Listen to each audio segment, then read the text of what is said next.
Welcome everyone to Ktor Hayeren.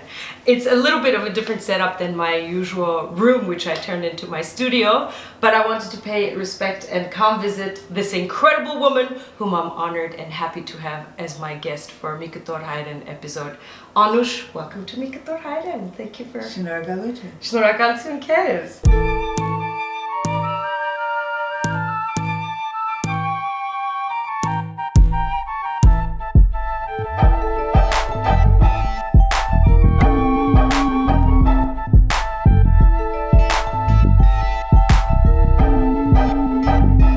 We're going to talk about many subjects today. The forte is going to be the empowerment of women, particularly Armenian women in our society. And she fed me already, so I'm in great spirits and look forward to our epic journey into depths of important conversations. Yes. Anoush continues to empower women, a lifetime activist, a woman who survived an incredibly difficult path, who's the stories and the projects are endless. We'll try to touch upon some of them. Yes, see, my grandmother was a sex slave in the Turkish harem. Oh, wow. And slavery is, Armenians that want to assimilate and pass for white, they just associate slavery with, African-American slave trades, Africans rather. Yeah, but we have our own hidden slave history that needs to come out, and I think there should be a monument to all Armenian slave brides. I was raised in a very assimilated household with my mom. She never taught me anything about Armenian history, language, or culture. In fact, she put me in this Jewish Zionist neighborhood where I was the only non-Jew practically in my school, and they discriminated against me. And so I learned about racism at an early age, and I learned how to fight back and be ferocious and pushy. And I never heard about the genocide until I went to UCLA. And in the library I looked up Armenian, and at that time they only had Armenian massacres. And then I came home and I said, how come Mommy never told me about it? She said it was too sad. And then I just got furious because I had heard about the Holocaust day and night and day for my whole childhood. And so then I started furious because it was not called a genocide, there was no awareness of it? Furious that I had to listen about the Holocaust, and I never knew that there was also in my family a genocide. Right. And Armenian slavery is so hard to get information on. I mean, I read about the auction blocks. I read about, the slave brides. I read about all these things, but it's not something that we are joining forces with other indigenous peoples that have been enslaved also. Right. So I was raised in an environment where I didn't have, love or security, and I had attachment disorder. Right. You know what that is, attachment disorder? Yes. Okay. Yes. So we can expand for the audience. Well, it's like you have a hard time trusting people and having intimate relationships, and it's this childhood abuse PTSD is I didn't realize I had this, and I didn't actually realize I had this until I went to Armenia, and I was in the war. Actually spent my whole life trying to get recognition for the genocide, doing research on Western Armenia, the genocide, and Eastern Armenia was not even in my consciousness. And then when I saw Armenians on TV, I said, oh my God, I have to go there. See, what was happening is when I went to Berkeley, in the 70s, there was all these political movements, the Black Panthers, American Indian movement, the Puerto Rican liberation struggle, and I'd never heard of an Armenian liberation struggle, and at that time it was a very divided community, black and white, and so then what happened is that they had, Bush and Iran invading Iran, and then my mother's side of the family is from Jolfa, and that's where in 1604 Shah Abbas, burnt down this wonderful Armenian town of Jaffa and forcibly deported all these Armenians to, at that time Persia, Iran. And so, part of my family was connected to Iran, and then they had this rally for Iran, and it was all white boys. And me and my friend Anahid, we were looking at Anahid, was from Iran, and I said to them, excuse me, can she speak? She's from Iran, and she knows a lot about it, and they wouldn't let her speak. And I realized that they weren't including Near Eastern, Middle Eastern, light-skinned women of color. So I went to every single people of color group I could, and of course I met a lot of race hatred from a lot of African Americans who said that I was a black wannabe, I was a liar, they really came after me, but I didn't let that deter me. I said, you know what, you need information about the Near and Middle East because your kids might go over there as a soldier and kill innocent people, and you need to humanize the situation. Absolutely. And realize that, yes, we do have light skin privilege, which is different than white privilege.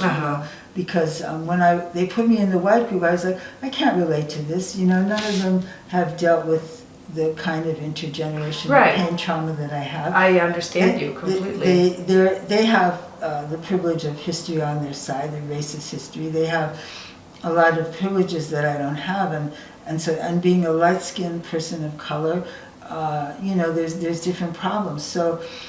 So I went to all these groups, and eventually I actually got accepted. But then what happened is then they would go out and meet racist Armenians that said, you're not white, and they would be the vicious, toxic cycle. And so there I was, trying to say, yes, we do have these, wannabes that are passing, but I'm resisting assimilation. Yes. And do you think that a huge part of what we are suffering from now has to do with the fact that we have suppressed, lost the balance and the respect for the feminine divinity? Oh, definitely, because I feel that, originally in the world there was a matriarchy where women were worshipped as sacred beings. Yes, and there was no private property. And there was no private property. And, in fact, yes, I did make this painting. Yes, which Anoush is a wonderful painter as well. Yes. This is an Armenian nature worshipper. Yes. And this is pre-Christianity. Yes. And this is pre-Zoroastrianism, Pre-Zoroastrian, where women were the respected elders that made the decisions, and what happened is, the men conquered the women and subjugated them. This private property thing is so toxic. Yes, because it's arbitrary. Every single bit of Mother Earth is like they want to own and control. The Armenian genocide is directly connected to the war against women. Yes. And it's no accident that it was mainly women that were in those death marches where they were raped and stolen and mutilated and killed, and that violence, that they were so strong to survive that. It's amazing that everyone didn't go crazy immediately. And that's why I am doing women's empowerment, because the more we empower Armenian women, without us there is no Armenian nation. That's and right. The more we empower Armenian women, is a stronger way that we can survive. There was a period of time before, when Christianity came, when they actually killed women nature worshippers who didn't want to convert to Christianity. Yes. But there's no word for that kind of genocide.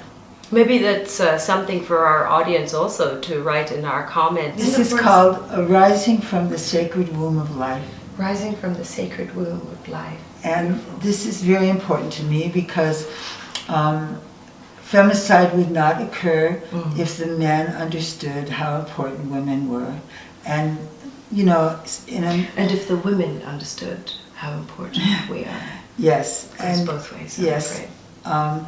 and I think that it has to do with the heavy patriarchal devaluation of the womb that we all came out of. Absolutely. And so I was celebrating the womb and making it visible, and I did this painting for an exhibit of International Working Women's Day in Yerevan. In Yerevan, yeah. And when the exhibit came, I went there and I couldn't see it. They hid it. They hid it. And I was like, oh my God. And so, okay, I was bad. I took a ladder and went and found it and moved it out into the light just before the TV cameras came. I'm still fighting to get visibility for this, so I want to make T-shirts out of this painting. Yeah. And I wish there would be like a gathering of women all wearing these T-shirts. You know. I will happily buy a shirt, and I'm Yeah, happy and proud to show it on our program. May 5th is, you know, for Indigenous women. Armenians are Indigenous. Yeah. We have violence against Indigenous women. And, Yes. and this is like an antidote. Yes. An antidote. Yeah. You have to be positive and beautiful. Yes. And we need a map of Indigenous peoples of the world, and especially those that you've never heard of. And who has heard of Artsakh? Woo! Nobody, probably. They don't want women to go, but we are warriors. We were the original fierce warriors to defend Mother Earth. My people had a heavy Armenian genocide in 1915 by the Ottoman Turks, and the Turks are still helping the Armenians be obliterated. They're telling lies. We can't even get any right news in the press. So I ask you to please boycott Turkey and Azerbaijan, to stop military aid, your taxpayers' dollars that are helping kill Armenians and depopulate our land. Everything starts, in my opinion, from education. Definitely, definitely. So maybe we can discuss a few things. I'll say a few things that I'm thinking about that will certainly help, and then you can add to it. Just like chess, that, for example, many nations, including United States, would be like, oh, that's, you know, kind of out of the well-traveled route to put chess to be a demanded curriculum in every school. In my opinion, we should have, well, you mentioned the honor. Yes, when I was in Martykert, I went to the school principal and I said, you know, I noticed that there's a real problem here of not having a word of honor. I think it had to do with being colonialized so much, where you didn't really have freedom of speech, and that it was so hard to survive that you kind of, you know, got into lying in a certain way. Yes. And so I developed a whole curriculum around honesty. Okay. And she allowed me to teach the students. See, word of honor, right? Sorry to interrupt. Word of honor. In my opinion, also we should learn about mental, sex, and physical education, and of course mental, psychological education. So I think those need to be implemented in our schools. And I would add another thing. Yes. Public speaking. Public speaking. Because I think that, you know, I've been to many demonstrations in the U.S., and I noticed that a lot of times nowadays they want to have silent demonstrations, and this is ridiculous, because we need the power and emotion of the voice. Yeah. And to be able to quickly and describe our situation in a few minutes for TV cameras and radio cameras. And if we really need friends and allies. Yes. And in order to do that, we need to go out, like I've been doing, and talking to other different peoples and having solidarity. Yes, I met Anoush actually at one of the protests in front of United Nations during the war on Artsakh. The public speaking in Armenian educational system is pretty, definitely a higher standard. Everything than in here. Armenian education is in a high level. What I'm talking about is You think so? definitely. Okay, good. What I'm talking about is learning how to, like in America, a lot of people don't know where Armenia is. Now we're talking about diaspora. They don't know about the genocide. Learning how to, in like 3 minutes, explain where Armenia is, and you know the ongoing genocide of Armenians by Turkey and Azerbaijan, and just practicing that, so that because I would go to every single march in New York. Yes. I went to all the Black Lives Matter marches, and I had this T-shirt in Armenian and English, Armenians support Black Lives Matter. Yeah. And, people were asking me, where is Armenia? And you have to be quick. Because you're in a Quick march it. and Absolutely. things are moving. And there's a lot of TV cameras, and I would run up to TV cameras and start talking. And I always had a map with me, actually. And that kind of public speaking, and also for other people, and also when they have these rallies, they never have an information table where they're getting people's names and phone numbers to build allies. Yes. They usually, even in April 24th in Times Square, they don't even have a map of Armenia. I never say that we are a minority. We are the indigenous conquered majority. And I always say that. Repeat that again. We are not a minority in our conquered homeland. We are the indigenous conquered majority. And yes. A lot of Armenians don't want to identify as indigenous because I invited this woman to come with me to something. She said, "Oh, we don't wear feathers." They think that's a down thing. They don't understand the power behind it. And then the few Armenians that now these young people are using the word indigenous, yes. You can't use that word indigenous without having inclusion. That's a basic principle of indigenous culture, inclusion. And if they're elitist and just are among themselves, that's not, they're misusing that word indigenous. Also, you have to respect the indigenous elders. Today's words and expressions that we're going to learn. Territorial integrity. Տարածային ամբողջականություն. I quoted you, we are not a minority, but we are the indigenous conquered majority. Colonial invaders. Գաղութային զավթիչներ, intergenerational trauma, միջսերնդային տրավմա, taboo, indigenous, banik, it's a great word. Banik, hi. Can you just go over those words again? Of course, you want me to read them again? Okay, let's see if I can do it. Just two. Say this. Տարածային, ամբողջականություն. Ամբողջականություն. Very good. Today's words. Territorial integrity. Տարածային ամբողջականություն. Տարածային ամբողջականություն. Colonial invaders. Գաղութային զավթիչներ. Գաղութային զավթիչներ. Yes. And now the beautiful word for many of your paintings, or at least they appear in most of your paintings, right? Vagina. Heshtot. Heshtot! There we go. Intergenerational. Միջսերնդային. Միջսերնդային. And then trauma is trauma. Trauma. Mm-hmm. Well, these are very important words. Yes, they are. And I hope everyone copies them down and uses them in poems and speeches and sending them, if you write articles to newspapers, because we need to be, the Turks are masters at media and media manipulation and fake news, and it's time for Armenians, for their media intelligence to rise to the top. Yes. And present our side. Absolutely. I couldn't put it any better. So Anoush Jan, thank you so much for your time and all these wonderful and multifaceted conversations. Would you have a message, words of wisdom for our young generation to help be empowered and grow stronger together, to cadence our episode with? Yes, I feel that because we are indigenous, the young people really need to understand what inclusion means. That yes. To get friends and allies by fighting on the racism, sexism, and homophobia yes. in the Armenian community, so that we can be more connected to what's going on in the world, other freedom struggles, and do that work.